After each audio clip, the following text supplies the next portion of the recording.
चौराहे पर उत्तर प्रदेश पुलिस नई बंदूक के साथ जो उत्तर प्रदेश में बनती है, आजकल उत्तर प्रदेश में बंदूक बनाता हो, ब्रह्मोस रॉकेट भी बन रहा है, सड़क भी बन रहा है और बंदूक भी बन रहा है। हमारी गांव के लड़की बिटिया हर बिरादर का पढ़त रनी देख के बड़ा अच्छा लगा।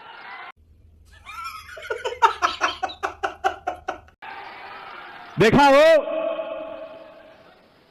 जब शिक्षा और इलाज और सुरक्षा ये तीन का संगम होला तब पूज्य महाराज जी का आशीर्वाद भेटाला।